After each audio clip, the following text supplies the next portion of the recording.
Bien, ahora que ya hemos visto el repaso de todo lo que aprendimos en el módulo de fotografía básica sobre el GIMP, vamos a adentrarnos a mucho más nivel de detalle sobre el programa. La metodología que vamos a utilizar es que yo me voy a ir parte por parte del programa explicando la funcionalidad y vamos a dejar unos ejercicios para que practiquemos pues las cosas que se han explicado. Entonces vamos a requerir mucha atención. Este video va a ser también un poco más extenso que los videos que hemos trabajado anteriormente, entonces con mucha paciencia vamos a verlo. Entonces comencemos. Yo voy a comenzar explicándoles inclusive desde el menú de archivo. ¿Por qué? Porque a diferencia de otros programas, la creación de documentos de fotografía generalmente va a implicar más opciones. Esto también sucede en programas como Photoshop. Van a notar ustedes durante todo el curso que voy a estar constantemente comparando el GIMP con Photoshop, porque los dos programas pues pueden hacer lo mismo y mucha gente utiliza Photoshop, entonces voy a estar siempre haciendo la comparación. La idea es que ustedes puedan manejar cualquier programa, no solo el GIMP. Entonces bueno, cuando yo le digo a uno de estos programas como crear una imagen nueva, él me va a sacar una casilla de texto como esta. Voy a acercarme un poco para que la vean. Esta casilla de texto generalmente en todos los programas me va a dar la oportunidad de escoger el tamaño de la imagen en ancho y en alto. Generalmente viene por defecto en píxeles, en ocasiones no, pero generalmente en el 99% de los casos viene por defecto la unidad de medida del programa en píxeles. Tomás, ustedes pueden decir, no profesor, pero yo no quiero utilizar píxeles en este momento, yo quiero utilizar centímetros o milímetros. Entonces vienen a este selector y cambian, por ejemplo, a milímetros. Entonces le voy a decir que trabaje 100 milímetros o 1000 milímetros, 100 milímetros por 50 milímetros. ¿Cierto? Y entonces así tengo un documento de 100 por 50. Si ven acá está el controlador de vertical, horizontal, que cambia los dos valores dependiendo pues lo que yo esté necesitando, si necesito un documento vertical o horizontal. Además de esto pues tenemos el cuadro de opciones avanzadas que me da la oportunidad de cambiar la resolución del documento. Voy a alejarme un poco para que puedan ver toda la ventana, que me da la opción de cambiar la resolución del documento, inclusive si yo quiero que tenga una resolución más alta horizontalmente que verticalmente. Esto no es común, casi nadie nunca lo hace y yo les recomiendo siempre tener encadenada la resolución. También pueden escoger utilizar ver la resolución en píxeles contra milímetros o contra puntos, pero normalmente está contra píxeles por pulgada, que es este IN. Este IN traduce inch, o sea pulgada en inglés. Generalmente está a píxeles por pulgada porque es lo que todo el mundo maneja. ¿Sí? Se supone que todo el mundo sabe que la resolución de una fotografía es 72 píxeles por pulgada. Nadie sabe que es 2.8 píxeles por milímetro. Esto no sucede. Entonces nosotros generalmente vamos a utilizar esto en pulgadas. Y pues en años de experiencia nunca he visto a alguien utilizarlo de otra forma, pese a que todos los programas tienen la opción. Todos los programas tienen la opción de ver píxeles por milímetros, píxeles por centímetros, pero nadie los usa simplemente. Además de eso, podemos escoger el espacio de color. GIMP no da la opción de espacio de color CMYK, a pesar de que programas con Photoshop sí lo hacen. ¿Por qué? Porque un programa con Photoshop está pensado para un amplio espectro de trabajo con imagen. GIMP es para trabajar fotografía digital, y la fotografía digital es RGB. Entonces por esa razón ellos no utilizan, nativamente no está acá el CMYK. Tenemos el RGB y el escala de grises. La escala de grises es blanco y negro. Vamos a dejarlo en RGB. Y me permite escoger la capa de fondo cómo va a ser. Esto es buenísimo, porque entonces yo puedo iniciar con el color que tenga de frente. Vamos a alejarnos un poco. ¿Se acuerdan del color de frente y el color de fondo que ya los habíamos visto? El de acá adelante es el color de frente y el de acá atrás es el color de fondo. Entonces él me permite escoger de esta ventana si yo quiero empezar con el color de frente o con el color de fondo, si yo quiero empezar con blanco o si yo quiero empezar con transparencia. Generalmente yo escojo siempre empezar con transparencia y aceptar. Y acá tienen mi documento ya creado. Vamos a cerrarlo, vamos a iniciar un documento nuevo. Y veamos lo de las plantillas. Las plantillas le permite a uno crear rápidamente documentos de GIMP sin necesidad de ponerse uno a pensar que necesita, por decir algo, ¿cuál es el tamaño de una hoja tamaño carta? Acá está, tamaño carta. Entonces, nada más le doy tamaño carta y me sale. También uno puede hacer, ahorita les voy a mostrar cómo hacer uno mismo sus propias plantillas para ahorrar tiempo. Básicamente sirve cuando yo estoy haciendo, por ejemplo, para el curso. Para nuestro curso, yo creo una plantilla que se llama el curso, que me va a permitir rápidamente crear un documento nuevo siempre que lo necesite, para que ustedes no tengan que aguantarse el tiempo mientras yo voy y escribo una cosa y la otra. Así que les voy a mostrar cómo se hacen las plantillas. Ahora, en el modo de crear, este es bastante interesante porque me permite crear documentos nuevos a partir de cosas que yo tengo copiadas en el portapapel. Entonces, ¿qué tengo yo? ¿Cómo copio yo cosas en el portapapeles del computador? Con la control copiar, control pegar, o en el menú editar copiar o editar pegar de todos los programas. Yo puedo tener ahí texto, yo puedo tener música, pero cuando yo tengo una fotografía, el programa la va a guardar, y cuando el computador la va a guardar en su portapapeles, y cuando yo le digo crear documentos de portapapeles, él me saca la imagen que yo tengo copiada. En este caso, esta que la tenía copiada mientras preparaba la clase. O también le puedo decir que me cree un documento desde una captura de pantalla. Esto es buenísimo porque cuando uno está haciendo cosas como educación a distancia, le permite a uno, a partir de lo que está viendo en la pantalla, crear un nuevo documento. Le va a decir que capture la pantalla completa. Y acá. Y si ven ustedes, me capturó toda la pantalla. Y este documento es una fotografía normal. Yo podría comenzar y empezar a trabajar con ella como si fuera una foto. Bueno, es una fotografía normal, solo que no proviene de una cámara. Las otras opciones del menú crear dependen mucho del computador que uno tenga, del sistema operativo que esté trabajando y de la instalación que tiene. Como yo a mi GIMP le tengo todos los plugins, lo tengo corriendo en Linux, él tiene todas estas opciones y son diferentes en cada computador. Pues, ¿qué le toca hacer a uno en su computador? Pues probar y ver pues qué le gusta, qué no le gusta. La mayoría son bastante malas. No se las recomiendo. Yo prefiero siempre empezar a trabajar mis documentos desde lo que yo estoy haciendo.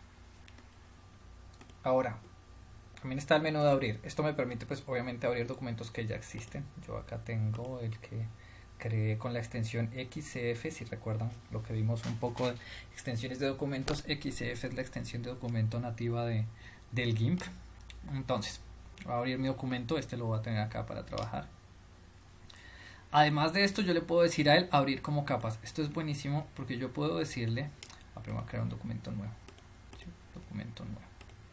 Yo le voy a decir a él que habrá varias fotografías como capas de este documento nuevo. Entonces voy a decirle abrir como capas. Vamos a sacar estas fotos de acá. Utilizando la tecla mayúscula sostenida, yo puedo seleccionar varias fotos. Mayúscula sostenida o Shift, la que tiene la flechita hacia arriba.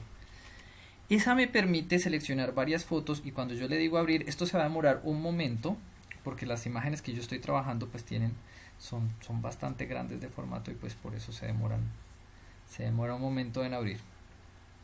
Mientras tanto, les explico cada una de estas capas que estoy creando. Generalmente me sirven para trabajar archivos multicapas cuando estoy tratando de crear imágenes de alto rango dinámico, o cuando estoy tratando de crear animaciones. Si ven, todas las fotografías quedan una detrás de la otra. Sí, quedan listicas para trabajar. Y funcionan exactamente como funcionan las capas. Voy a cerrar este documento. Si ven lo que me pasó, esto menos mal me pasó en el primer video. Cerré la persiana de capas por accidente. Esto le sucede a uno mucho. Generalmente cuando yo la cierro está en ventanas, en el menú ventana, diálogos emplotables cerrados recientemente, y acá está capas, canales, rutas. Este está en todas las versiones de GIMP desde la 2.4, desde la 2.2 en adelante. Siempre está acá en el menú de ventanas, que ustedes pueden sacar este diálogos emportables cerrado recientemente. Bueno, volvamos al primer menú, abrir. Además de esto tiene este que es abrir ubicación, que me permite abrir una fotografía de internet. Yo le voy a decir acá, abrir. Si ven, él está descargando desde internet la fotografía, la descargo desde mi servidor y yo puedo trabajar en ella, pero no la estoy afectando en mi servidor, no la estoy afectando a pesar de que la abrí desde internet, no la estoy afectando en internet. La imagen que está en internet yo no la puedo modificar. Bien, vamos a cerrar esta también, esta no nos sirve. Ajá. Tenemos pues obviamente las opciones de guardar. Vamos a hacer un par de rayones acá en este documento para guardar. Entonces lo primero que él me va a preguntar es, en el diálogo de guardar, es qué tipo de archivo quiero yo guardar, ¿cierto? Además de dónde lo voy a guardar. Eso sí funciona igual que en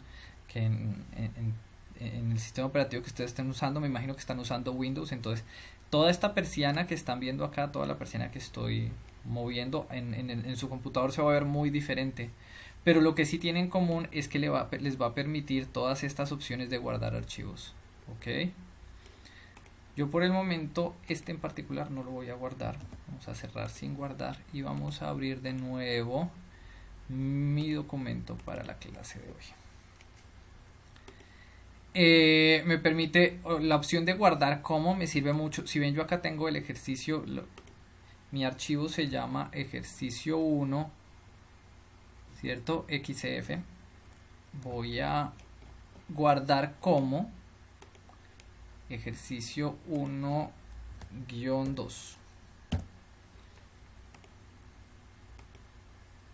y en mi disco duro voy a decirle abrir. Van a ver que tengo las dos opciones, los dos archivos. Para saber yo qué archivo estoy utilizando, pues tengo que leer en la parte de arriba siempre pues qué documento estoy utilizando.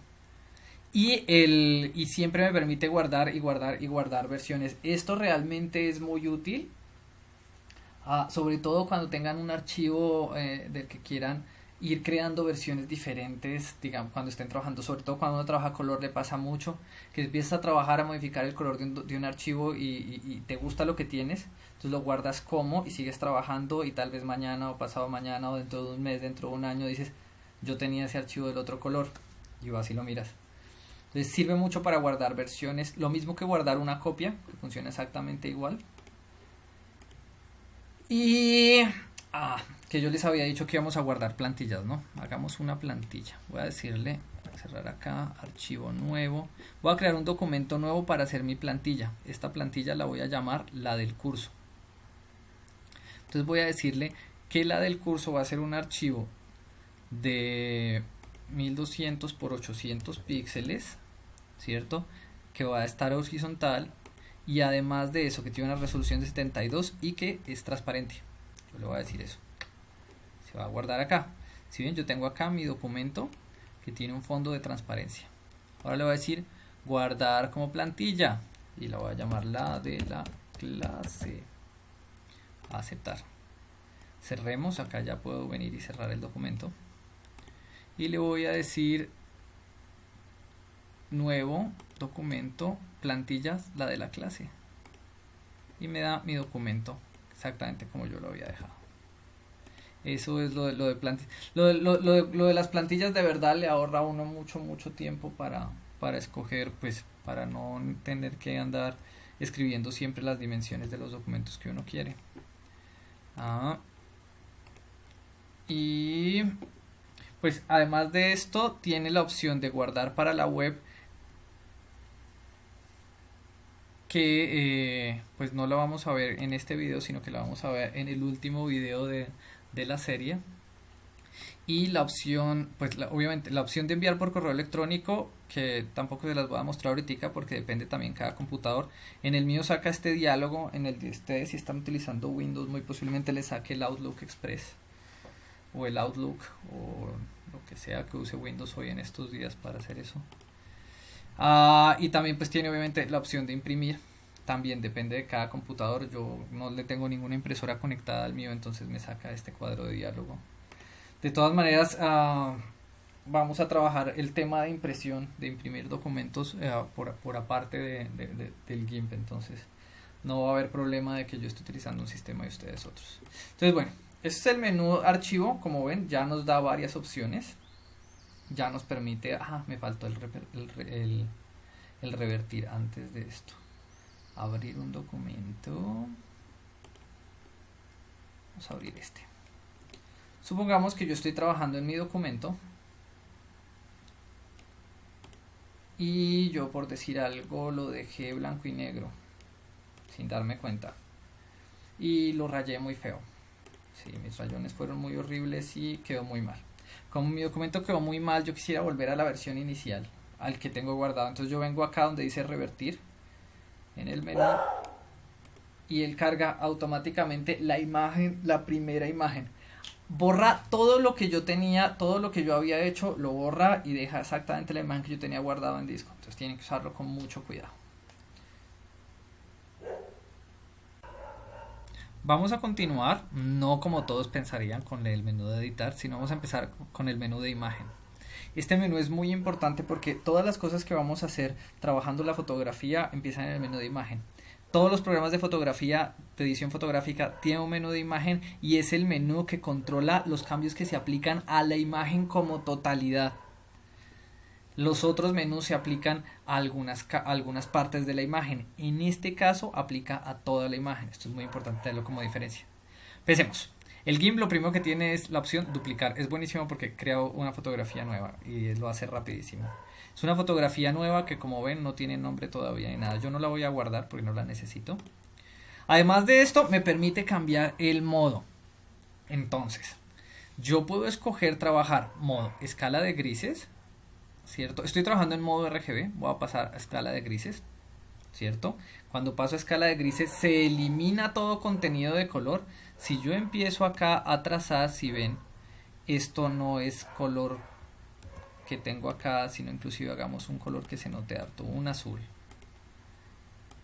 Si ven, lo que me está dando es gris, porque como estoy trabajando en escala de grises, él no reconoce la existencia de ningún color, solo grises. Vamos a devolvernos a RGB, modo RGB. La imagen continúa siendo blanco y negro porque yo le eliminé ya todos los colores, pero ahora sí puedo utilizar el color, que era una cuestión que antes no podía, porque como ya estoy en modo RGB puedo utilizar todos los colores. Vamos a revertir la imagen a su estado original para empezar para convertirla modo indexado. El modo indexado tiene una paleta de colores 256. Antiguamente en internet se utilizaba mucho esta paleta porque crea documentos muy pequeños. Hoy en día no se utiliza mucho, no vamos a profundizar en ella. Que si ven ustedes, voy a hacer zoom en la imagen. Si ven ustedes los colores que en modo RGB, voy a dar control Z, que en modo RGB se ven así, en modo, voy a dar control Y, en modo indexado se ven así. Esto hoy en día ya no se utiliza, bueno, sí se utiliza, no se utiliza tan popularmente como antes. Voy a revertir de nuevo la imagen. Entonces no vamos a profundizar mucho en los colores indexados. De todas maneras, en la parte del documento de perfiles indexados, ustedes sí vieron exactamente de qué trata. Ahora, empecemos por el menú transformar. El menú transformar me ofrece todas estas opciones, son muy sencillas: voltear horizontalmente, voltear verticalmente, control Z, rotar 90 grados, rotar 90 grados en el sentido antihorario, control Z, o rotar 180 grados. Una opción un poquito más compleja es la guillotina, y es perfecto porque nos permite adentrarnos en un tema bien interesante, que es el de las guías. Las guías las vamos a utilizar mucho en GIMP y en Photoshop. Son muy útiles cuando se está utilizando programas gráficos. Entonces, voy a mostrarles, acuérdense, yo les había contado que con la tecla Tab se desaparecen los menús, ¿no? Para que la tecla Tab es la que tiene las dos flechitas, una que se cruza para un lado y otra que se cruza para el otro. Esa borra los menús. O sea, así aparecen, así los borra, para que pueda yo pues ver toda la imagen. Si ven, nuestro programa tiene acá en los bordes donde estoy pasando el mouse unas reglitas. Vamos a hacerle zoom a las reglitas, ¿cierto? Esta regla y esta regla, ¿cierto? De esas reglas yo puedo sacar líneas guías, que como su nombre me indican, sirven como guías, no solo para mí, para ordenarme, porque por ejemplo si ustedes ven lo que estoy haciendo yo acá, estoy creando una rejilla que me permita encuadrar, ¿cierto? No solo sirven para esto, sino tienen pues para hacer una guía visual, aunque es su principal función ser una guía visual, sino que tienen otras opciones. Antes de seguir, ¿cómo se sacan? Tal vez eso se lo preguntan. Simplemente se paran en el borde de la regla y jalan. ¿Ah? Se paran en el borde de la regla y jalan. Y lo mismo acá arriba. En el puro bordecito. Si notan, el mouse cambia. El dibujito del mouse cambia. Bien. Por ejemplo, uno de los otros usos que tiene es el de guillotina. Esto es espectacular. Yo divido mi imagen y lo que hago es sacar las partecitas en documentos nuevos. Lo cual es muy útil. Porque muchas veces lo que yo necesito es efectivamente las partes de mi imagen para editarlas por separado. Y con el modo guillotina lo puedo hacer. También funciona, se utilizaba antes mucho para construir páginas web, hoy en día ya casi no se utiliza. Ha entrado mucho en desuso el modo guillotina para construir páginas web. Pero si ven, me crea un documento por cada una de las partecitas que yo tengo divididas. O sea, me hizo 1, 2, 3, 4, 5, 6, 7, 8 y 9 documentos. Muy bien, ¿no? Bien, ahora concentrémonos en el tamaño de la imagen. Para esto vamos a ir al menú tamaño, escalar la imagen primero. Vamos a empezar por acá. Con el menú de escalar la imagen, lo que encontramos es que nosotros podemos cambiar el tamaño de la imagen como queramos. Esto ya lo hemos visto un poco en el curso de fotografía básica y en el repaso, pero vamos a empezar a pensar un poquito más las cosas que suceden acá. Tenemos dos cuadros de diálogo acá. El primero arriba que da tamaño de la imagen, ¿cierto? En alto, ancho, y luego el de resolución en X y Y. Normalmente cuando yo encuentro este cuadro de diálogo siempre voy a ver que están activadas las cadenas. Esto quiere decir que los valores están unidos, pero yo puedo desactivarlos y los valores están separados. ¿Qué quiero decir con esto? Supongamos que yo, acá tengo encadenado todo. Supongamos que yo voy a darle 600 píxeles de ancho. Inmediatamente me cambia a 450 píxeles. O si yo le digo 1600 píxeles, él respeta las proporciones, o sea, hace el cambio de tamaño de la imagen sin dañar las proporciones. Veamos. Si ven, la imagen es más grande. Voy a presionar Control Z y voy a volver a abrir el menú escalar imagen. Pero además de esto yo puedo desencadenarlas y decir, por ejemplo, 400 píxeles o 500 píxeles y ver cómo la imagen se distorsiona. Tengo la opción de distorsionar la imagen si quiero. No que uno lo haga comúnmente. Comúnmente siempre vamos a tener este valor encadenado. En ocasiones lo vamos a desencadenar, pero es muy extraño. Normalmente el alto y el ancho de la imagen, todos los programas no lo leen primero en píxeles y nos dan otras opciones. El GIMP no es la excepción. El GIMP me da la opción, pues primero de cambiar el tamaño en porcentaje. Esto es muy útil porque generalmente yo lo que quiero es doblar el tamaño o reducir el tamaño a la mitad. Entonces es sencillo, simplemente si yo quiero doblar el tamaño 200% y la imagen ahora va a ser el doble de grande. Control Z. O si yo le digo al 50%, la imagen va a ser la mitad de grande. Control Z de nuevo. Abrir otra vez, escalar la imagen y entonces yo a él le puedo decir que quiero en centímetros, ¿cierto? Le voy a decir que tiene de ancho 10 centímetros y me queda por 7 centímetros de alto. A decir escalar y la imagen queda muy pequeñita.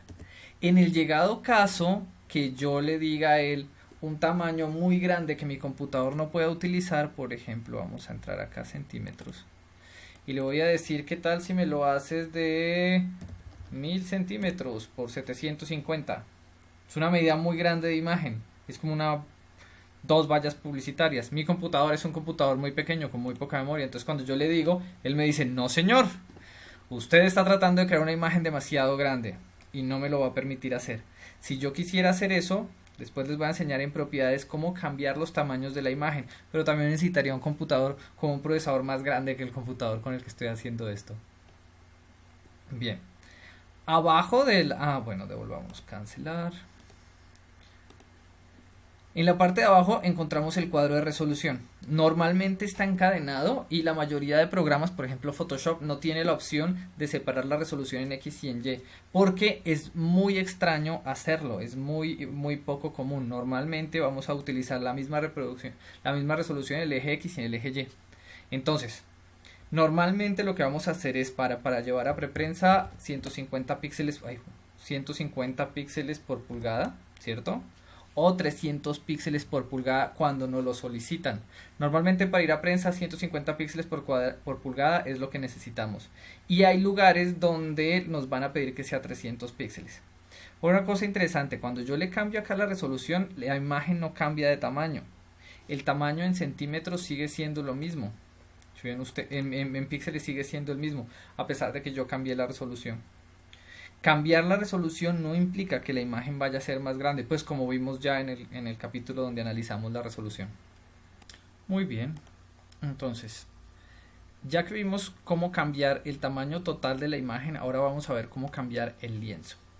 El lienzo es diferente a la totalidad de la imagen. El lienzo en inglés se dice canvas, muy posiblemente si están trabajando en otro programa que no sea GIMP van a encontrar el término como canvas y no lienzo.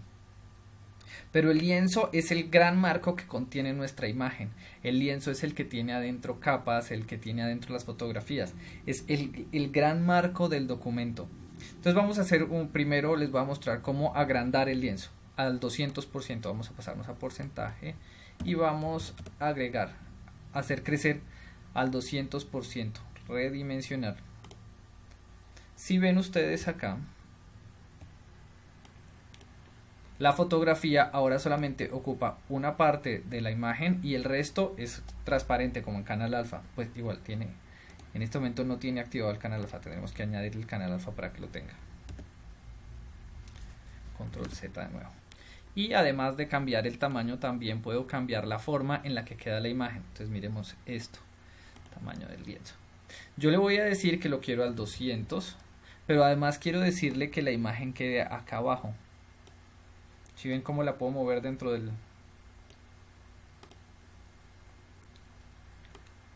Queda la imagen puedo decirle inclusive, control Z, puedo decirle inclusive que quede centrada. Tengo la opción, vamos a dejarla a 200.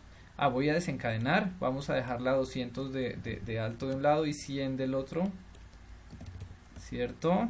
Voy a decirle que la centre y redimensiono y si queda con la imagen totalmente centrada. ¿Qué cosas se pueden hacer entretenidas con esto? Por ejemplo, voy a crearle un borde, un marco a la imagen. Voy entonces a darle un 101, 103, por ser generosos, 103 de porcentaje y la voy a centrar. ¿Sí? Si vieron cómo la imagen se ha movido, ahora redimensiono y queda un borde en el que yo puedo echar color o puedo simplemente crear una capa nueva con el color de frente, es una capa negra, y si yo la llevo atrás de mi capa queda mi fotografía con un borde negro. Son de las cosas que uno más hace con lo de redimensionar, como de estas cuestiones que uno hace cotidianamente, añadirle bordes negros a la fotografía. Repitámoslo rápidamente. Menú de imagen, tamaño del lienzo, darle un 103 por ejemplo de porcentaje, centrar la fotografía, redimensionar y queda. Ahora creo una capa nueva, la capa le digo color de frente, que en este momento lo que tengo es negro, y si yo quiero que sea de otro color, puedo en este momento tomar otro color, tomar el bote de pintura y echársela. Más adelante vamos a ver con más profundidad el pote de pintura porque tiene opciones, pero ya más o menos van ustedes viendo dónde queda el pote de pintura. También tenemos el menú, tamaño de la impresión. En tamaño de la impresión el computador nos va a mostrar exactamente a qué resolución y qué tamaño de impresión en milímetros, centímetros o pulgadas tengo la foto para salir en impresión. Entonces, por ejemplo, yo acá le voy a decir en centímetros, yo sé que en Colombia todos manejamos más centímetros, y supongamos que a mí me dijeron, Daniel, necesitamos que la foto sea de 40 centímetros, entonces yo la voy a dejar de 40 centímetros. Y acá, cuando yo le voy a aceptar, ese es el tamaño que me va a quedar de impresión cuando lo lleve a la impresora. Entonces es muy importante que el tamaño, antes de llevarlo a imprimir, lo verifiquen en esa persiana. Muy bien. Bien, pero volvamos un momento a el lienzo. Yo también puedo hacer el lienzo más pequeño o más grande con otras herramientas que resultan más inexactas. Muchas veces yo estoy trabajando en una capa pequeña y quiero que el documento tenga el tamaño de esa capa. Supongamos que mi capa acá es pequeña. Por eso voy a utilizar la herramienta redimensionar para hacerla pequeña. Redimensionar está acá, ¿no? Esta es la herramienta redimensionar. Más tarde vamos a ver todas las opciones de redimensionar. Bueno, entonces yo tengo esta capa. Yo puedo decirle al programa acá en el menú de imagen que se ajuste al tamaño de esa capa, ajustar, y el tamaño del documento ha cambiado. Si ven que quedó de 261, 26 por 18. El documento cambia. Hagámosle control Z y control Z. Imagen, tamaño de la impresión, y acá está de otra vez centímetros, de 42 por 31. Entonces lo que hago yo es cambiar el documento, cambiar el tamaño del documento al espacio que yo necesito. Ese es muy útil, pero muchas veces también estamos trabajando y estamos utilizando selecciones. Por ejemplo, voy a utilizar esta selección para determinar el tamaño de mi lienzo. Esto es una opción muy rápida que me permite venir acá y decirle lienzo al tamaño de la selección, y cambia inmediatamente a donde yo tengo la selección. Es muy bueno porque, a diferencia de recortar, el resto de la imagen sigue existiendo. Yo sigo teniendo mi imagen completa. Si recuerdan del curso básico, habíamos visto la herramienta recortar, esta que está acá. Esta que está acá. De todas maneras, esta la vamos a ver más en profundidad. Y esta herramienta de recorte, cuando yo la utilizo, elimina el resto de cosas de la fotografía. La diferencia con achicar el lienzo al tamaño de la selección, imagen, lienzo al tamaño de la selección, es que la imagen sigue existiendo completa, solo que no es visible porque hay partes de la imagen que están fuera del lienzo. Esto lo van a encontrar muy útil. Bien, y voy a quitar la selección. Con seleccionar, nada, ahí queda. Y ya para acabar con los recortes, vamos a utilizar el recorte Celos, que está acá. Este recorte es bastante particular. Voy a tomar un pincel, voy a crear una capa nueva en transparencia y voy a hacer un dibujito. Voy a dibujar esta florecita. Listo, dibujo la florecita. Y lo que yo quiero, utilizando este recorte, es que el computador tome ese dibujo como el marco, y es esa área la que me va a salvar. Es un recorte muy interesante, quiero que experimenten con él esta semana. Vamos a dejar acá hasta hoy. Tiene que descansar un poco, y para la próxima vamos ya a empezar a trabajar con las herramientas. Entonces sería muy ideal que para la próxima lección tengan una fotografía a mano para que puedan ir poniendo en práctica directamente lo que yo voy haciendo, o sea, que puedan poner pausa en el video e ir imitando, porque hoy estuve hablando mucho, pero ya para la próxima vamos a estar haciendo más cosas al mismo tiempo, ¿ok? Entonces hasta acá llega el video de hoy.